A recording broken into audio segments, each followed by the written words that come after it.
Sebulan lebih berlalu sejak peristiwa tewasnya Brigadir Yosua atau Brigadir J, tapi masih banyak kepingan cerita yang tertinggal dan belum terungkap. Tak lain karena terlalu banyak melibatkan kebohongan.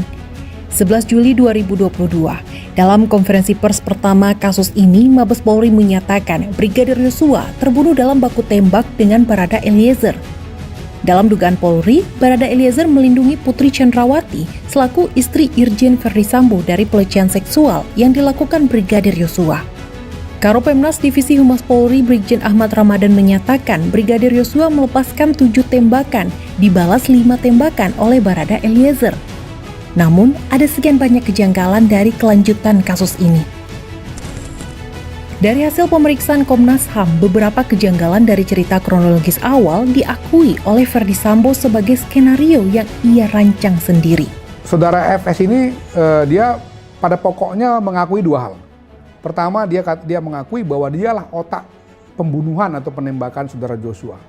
Yang kedua, dia mengakui dialah otak yang merancang obstruction of justice, ya, dengan misalnya mengubah TKP, menghilangkan beberapa barang bukti seperti decoder CCTV, alat-alat komunikasi dan lain-lain, termasuk juga mengkondisikan supaya orang-orang yang menjadi saksi kunci itu memberikan keterangan sebagaimana skenario yang dia mau buat. Itu diakuinya sebagai rancangan dia, dan setelah itu semua dia siapkan alat pendukungnya. 9 Agustus 2022, Kapolri akhirnya mengumumkan tidak ditemukan fakta peristiwa tembak-menembak.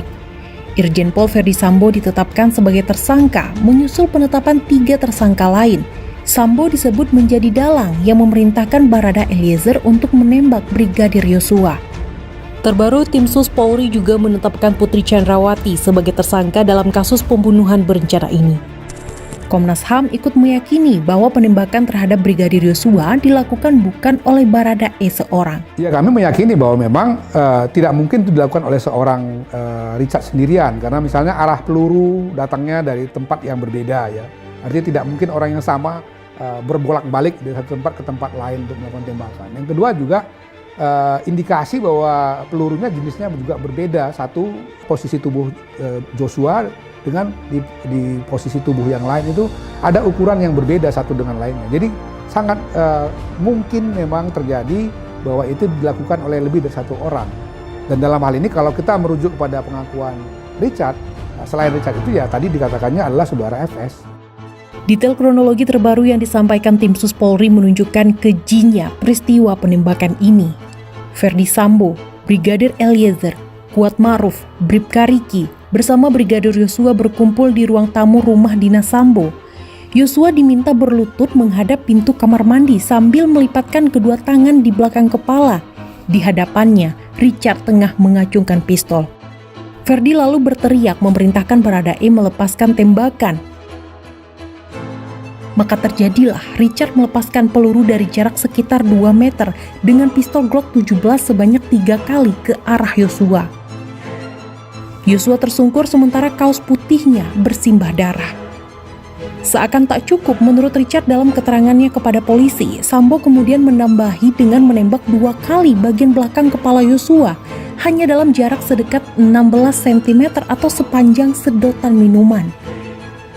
Ia lalu menembaki dinding ruangan itu sebanyak 3 kali, mencoba membentuk alibi seakan-akan pernah terjadi baku tembak di sana.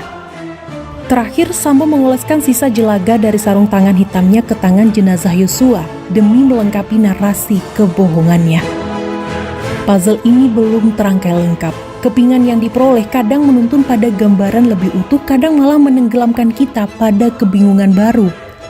Akal sehat kita berkali-kali coba dipermainkan, mirisnya justru oleh penegak hukum yang harusnya memastikan kebenaran menjadi pemenang. Mari kita kawal tanpa jenuh fakta-fakta dari berbagai kepingannya. Jangan pernah lupa, di negeri ini sudah terlalu banyak puzzle yang tidak selesai.